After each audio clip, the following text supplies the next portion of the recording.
और इसी खबर पर ज्यादा जानकारी के लिए हम सीधा रुख कर लेते हैं अपने न्यूज रूम का, जहां से हमारे वरिष्ठ संवाददाता विक्रम सिंह राजपुरोहित हमसे जुड़ गए हैं। विक्रम, भाजपा ने अपनी तीसरी सूची जारी कर दी है। अगर कांग्रेस के मुकाबले बात करें तो कौन कौन से दिग्गज नेता हैं जो आमने सामने की टक्कर ले रहे हैं? जैसे हम अगर देख लें कि सरदारपुरा से मुख्यमंत्री अशोक गहलोत के सामने महेंद्र सिंह राठौड़ को उतारा गया है, तो कितनी बड़ी टक्कर ये साबित हो सकती है?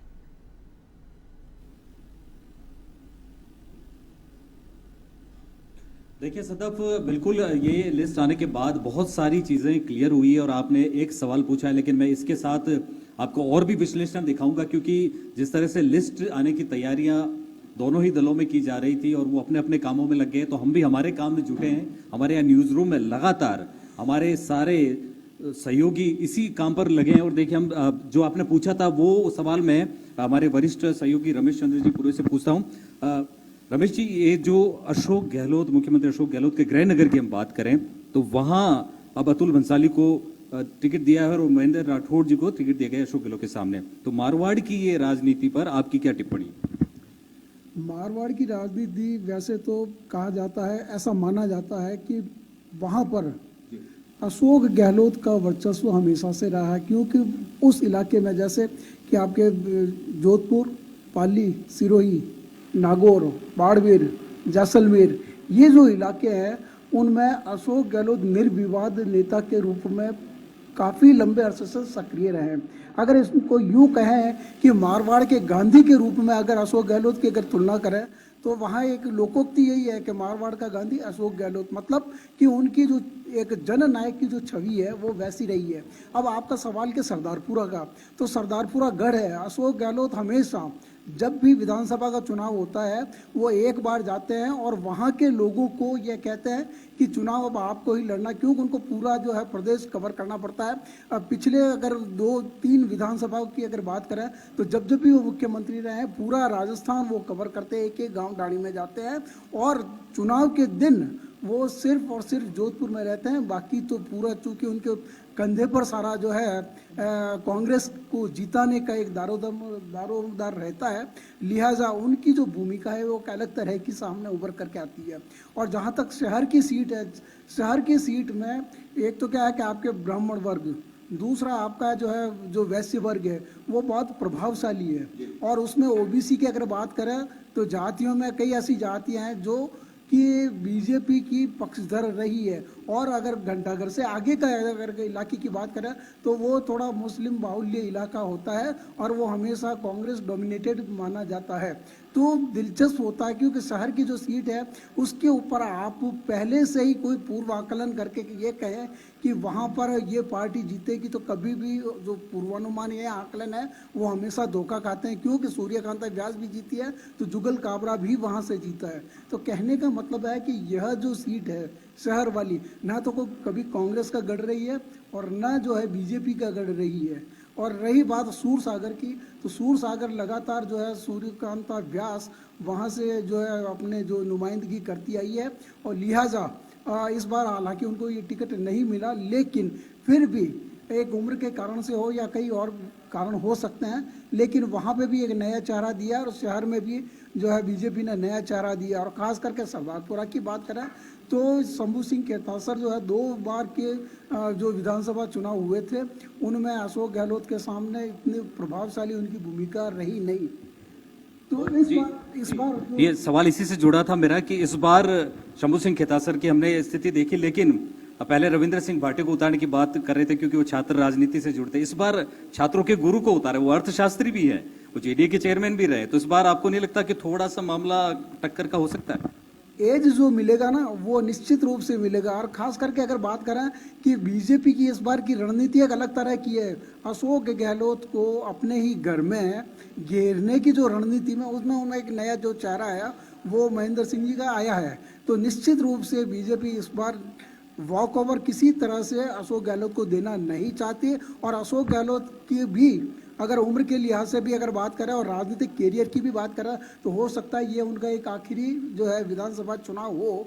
लिहाजा व्यक्तिगत अगर तौर पे अभी देखें तो उनकी एक राजनीतिक कैरियर का अंतिम पड़ाव की अगर हम बात करें तो वो हो सकता है, तो उसमें भी वो हर हालत में जीतना चाहेंगे। और चूंकि सरदारपुरा गढ़ है और वहाँ के लोगों की भी मान्यता है कि हमारे क्षेत्र का व्यक्ति जो है मुख्यमंत्री है, तो एक जो एडवांटेज है वो ज़रूर मिलता है। लेकिन महेंद्र सिंह जी की जो बात कर रहे हो तो उसमें जो नया चेहरा कह लो आप, नया चेहरा। दूसरा का विक्रम, अगर टोंक की बात करें तो टोंक से कांग्रेस की बात करें तो सचिन पायलट को उतारा गया है, वहीं उनके मुकाबले बीजेपी में अजीत सिंह मेहता को उतारा गया। तो ये कितना टक्कर इसमें साबित हो सकता है, जरा इनसे भी पूछने की कोशिश करिए आप। और वहाँ पर वो बहुत कम समय दे पाते हैं, लिहाजा उनके लिए अगर बात करें तो एक एडवांटेज तो अशोक गहलोत के पास में मिलता ही है। जी जी बिल्कुल। और एक आखिरी सवाल आपसे कि जिस तरह से मुख्यमंत्री अशोक गहलोत सूर्यकांता व्यास के घर जाके मिले और उनको आशीर्वाद रखा गया और सूरसागर के पत्ते अभी खुले नहीं है, तो इस पर आपका एक संक्षिप्त टिप्पणी। निश्चित रूप से ये जो मुलाकात हुई राजनीतिक हलकों में बहुत चर्चा का विषय रही है और बीजेपी ने भी इसको गंभीरता से लिया। आप देखो अवकाशवाद और रात के अंधेरे में जाकर के मिलना, ये बहुत बड़ी बात थी। और ये एक रहस्य जो है क्रिएट करता है कि रात के अंधेरे में अशोक गहलोत का सूर्यकांता व्यास के यहाँ पे जाकर के मिलना निश्चित रूप से जो है एक अलग तरह की बात थी। लेकिन इसमें एक वो राजनीतिक सौहार्द और क्योंकि खास करके अगर जोधपुर की अपनायत की बात करें और एक संस्कृति की बात करें तो वहाँ कभी भी मतभेद और मनभेद रहा नहीं राजनीति में। अगर दृष्टि से देख तो उस लिहाज से भी देखें तो अशोक गहलोत का उनके घर पे जाना और सूर्यकांता व्यास का आपने फोटो भी देखा होगा, विजुअल भी देखा होगा, उनके सर के ऊपर वो हाथ फेरती है, तो एक ममत्व की जो भावना है वो भी उसमें झलकती है। राजनीतिक जो है चर्चा या राजनीतिक विश्लेषण अपनी अलग जगह पे हो सकता है, लेकिन यह एक दिलचस्प वाकया बिल्कुल बिल्कुल आपने बहुत विस्तार से मारवाड़ की तो चर्चा कर ली, क्योंकि अशोक गहलोत का गृह नगर है तो वहां ये सारे आंकड़े जानना बहुत जरूरी था, वो सारे समीकरण देखने जरूरी थे। हमारे वरिष्ठ संवाददाता दुर्गेश भटनागर लगातार खबरों पर नजर रखे हुए हैं। दुर्गेश जी, अब पिंक सिटी की बात करें, पूरे राजस्थान की बात करें तो अभी कौन कौन से ऐसे जो मुख्य चेहरे जो बीजेपी की तरफ से खुल के सामने आ गए और कुछ ऐसे चेहरे भी हैं जिन्होंने चौंकाया भी है? देखिए, जहाँ तक ओवरऑल इस लिस्ट की बात करें विक्रम, तो सबसे इम्पोर्टेंट अगर हम देखें तो जब पहली लिस्ट आई थी उस लिस्ट को देख के लग रहा था कि वसुंधरा राजे को दरकिनार कर दिया गया है और जिस तरीके की स्थितियां भी बनी वो भी थोड़ी सी बैकफुट पर नजर आई थी वसुंधरा राजे भी। लेकिन उसके बाद जब सेकंड लिस्ट आई और अब ये जो लिस्ट को हम अगर पूरी तरीके से एनालिसिस करें तो सीधे तौर पर साफ है कि वसुंधरा राजे की वापस से चलने लगी है और इस सीट पर भी जो अगर हम देखें किसी की छाप है तो वसुंधरा राजे की छाप है। अब ये वो 76 नाम थे जिनके ऊपर मशक्कत चल रही थी, ये वो सारी सीटें थी। इसमें देरी किस लिए हुई, उसके पीछे का रीज़न जो है वो ये है कि ये सारी वो जगह हैं जहाँ पर अब तक खाता नहीं खोल पा रही थी, कहीं कहीं बैकफुट पर बीजेपी रही थी, हारी हुई ये सीटें थी, इसलिए मशक्कत बहुत ज़्यादा था क्योंकि बहुत स्ट्रेटजिकली इसको प्लान कर रहे थे और क्योंकि इसको सेमीफाइनल माना जाता है। ये जो चुनाव हैं ये सेमीफाइनल है क्योंकि इसके साथ में मध्य प्रदेश है, छत्तीसगढ़ है और राजस्थान, ये हिंदी बेल्ट है और बीजेपी को हिंदी बेल्ट की पार्टी माना जाता है। तो ऐसे में विक्रम ये बहुत इंपॉर्टेंट है, इसको सेमीफाइनल माना जा रहा है 2024 का, तो इसलिए इसको जीतना बहुत जरूरी। इसलिए एक एक सीट के ऊपर बहुत मशक्कत, बहुत मनन, बहुत चिंतन और ये होने के बाद ये सारी चीजें, अभी भी 18 सीटें बाकी है, 182 ही बीजेपी। बात इस तरीके भी आ रही थी कि सारी सीटें एक साथ कर देगी, लेकिन एक एक सीट को आप देखो कि जिस तरीके से छोटी छोटी सीट लिस्टों को जारी करा जाना, तो इसके पीछे किसी भी तरीके का कोई भी जो विरोध है वो ना हो, लोगों को बांधे रखा जाए, नेताओं को सबको बांधे रखा जाए, संगठन को बांधे रखा जाए, संगठन और आरएसएस किस तरीके से साथ में सामंजस्य बिठाया जाए, इन सारी चीज़ों को देखते हुए इन पर मशक्कत कर रहे हैं और इसीलिए ये इतना जो है समय जो लगा उसके पीछे ये रीज़न है। जी, और जिस तरह से देखा जा रहा था कि जो बातें आ रही थी कि अशोक गहलोत की तो हमने बात कर ली, तो वसुंधरा राजे को कह रहे थे कि दरकिनार किया जा रहा है, लेकिन इन लिस्टों में कहीं ना कहीं उनका भी नाम आया। तो दिग्गज एक साथ जयपुर में है, राज्यवर्धन सिंह राठौड़ हैं, दिया कुमारी भी है, वसुंधरा राजे भी है और कई बड़े बड़े नाम इस बार मैदान में उतर चुके हैं। तो कुल मिला के यही समझा जाए कि बीजेपी की तरफ से मोदी ही चेहरा है, भले चेहरे बहुत सारे छुपे हुए हैं, लेकिन पूरा दारोमदार मोदी जी के नाम पर ही ये पूरा रण लड़ा जाएगा। देखिए, इम्पोर्टेंस राजस्थान की क्यों है, आपने देखा कि चुनाव की सारी कमान मोदी जी खुद संभाल रहे हैं वो लगातार जब भी लिस्ट आउट हुई है उससे पहले मोदी जी की उस कोर कमेटी में सीईसी की बैठक में जो भी चीज़ें रही वो मोदी जी के सारी एक एक चीज़ उनके सामने रही और सीईसी की बैठक के बाद मोदी जी उसमें खुद इन्वॉल्व हुए और उसके बाद ही उन पे मुहर लगी है। तो आप समझ सकते हैं कि राजस्थान का चुनाव कितना इंपॉर्टेंट है, मध्य प्रदेश का और छत्तीसगढ़ का ये चुनाव कितना बीजेपी के लिए इंपॉर्टेंट है, ये इसी बात से इंगित किया जा सकता है। और सबसे बड़ी बात, जिस तरीके से पिछले 5 सालों में जिस तरीके से गुटबाजी जो है बीजेपी में हुई है, वसुंधरा राजे गुट हो गया, सतीश पूनिया का अलग गुट हो गया, तो इस तरीके की जो चीज़ें हैं, जाट राजनीति के साथ साथ राजपूतों की राजनीति, ब्राह्मणों की राजनीति, तो इस तरीके की स्थितियां थी। तो ऐसे में एक चेहरे को लाना, और पिछली बार जिस तरीके का जुमला चला था, मोदी तेरे से बैर नहीं, वसुंधरा राजे तेरी खैर नहीं, तो उन सारी चीज़ों को फूक फूक कर कदम बीजेपी रख रही थी और इस तरीके का कोई भी चीज़ वो नहीं चाह रही थी, क्योंकि एंटी इनकम्बेंसी नहीं है, सरकार की एंटी इनकम्बेंसी नहीं है, तो जो रण है वो और ज़्यादा इंपॉर्टेंट हो गया और बहुत ज़्यादा नेक टू नेक हो गया है।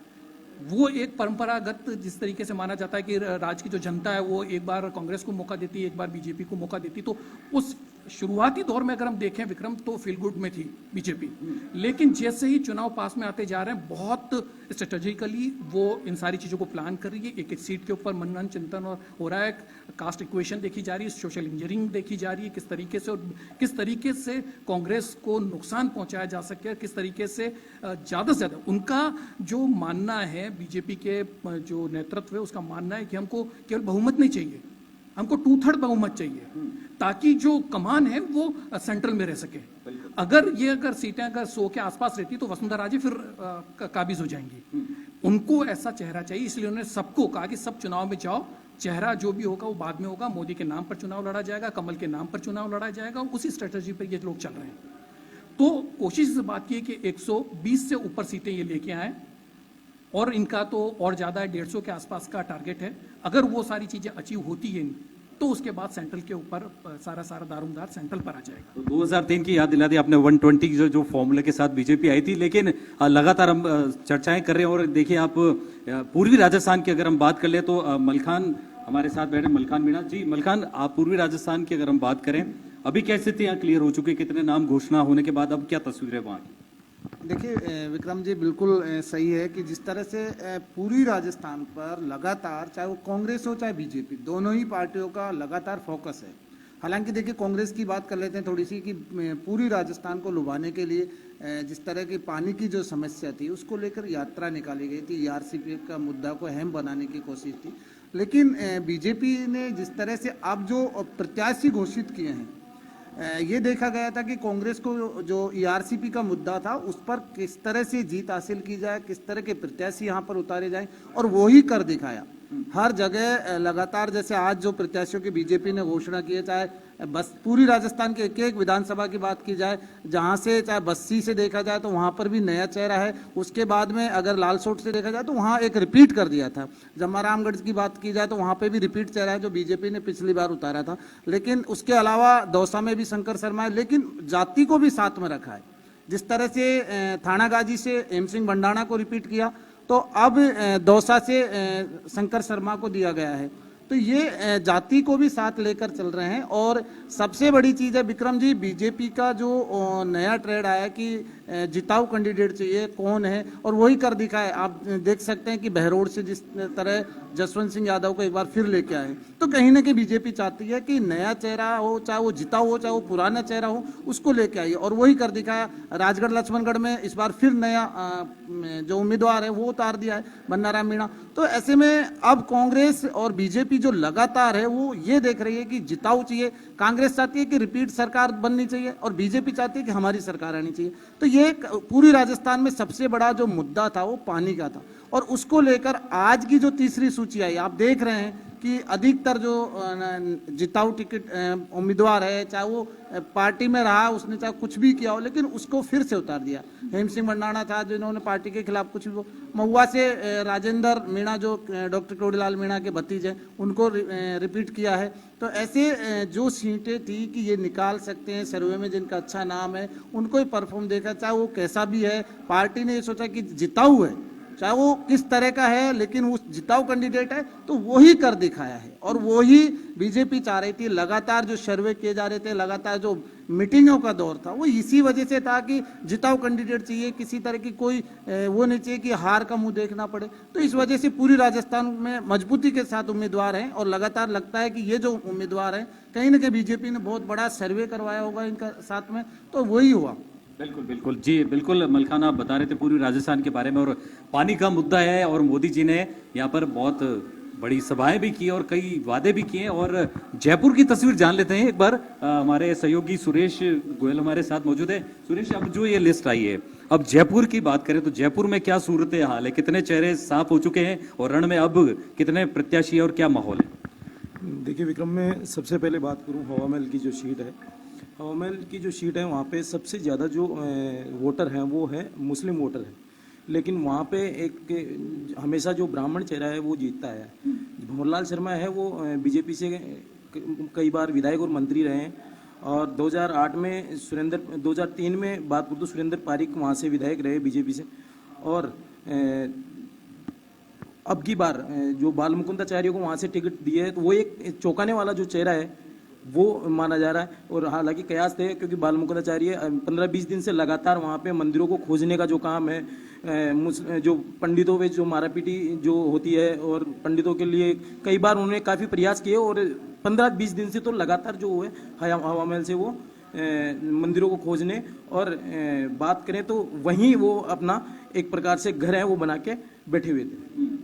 जी बिल्कुल। और सुरेश बता रहे थे कि पिंक सिटी जयपुर में क्या सूरत हाल थे और कुल मिलाकर राजस्थान का रण काफी हद तक सज चुका है। और हमने बात करी मारवाड़ से लेकर पिंक सिटी जयपुर में और जिस तरह से पूरे समीकरण पर चर्चा की, तो एवन टीवी इस चुनावी रण की हर पल की खबर, हर विश्लेषण आप तक घर बैठे आप तक पहुंचाता यूं ही रहेगा। और फिलहाल इस विश्लेषण के साथ मैं आपको सीधे लिए चलता हूं वापस स्टूडियो की ओर। जी सदफ। विक्रम, हमने ये भी देखा था कि बीजेपी में 3 अभी नए नाम शामिल हुए हैं, तो 3 नए नाम को एक साथ टिकट दे दिया गया है। इसको कितना गहन चिंतन मंथन की अगर तरफ से देखें तो इसमें कितना बीजेपी ने चिंतन मंथन किया होगा, क्योंकि अभी बुधवार को ही 3 नेताओं जो बीजेपी में शामिल हुए हैं उनको तुरंत इसमें टिकट दिया गया है।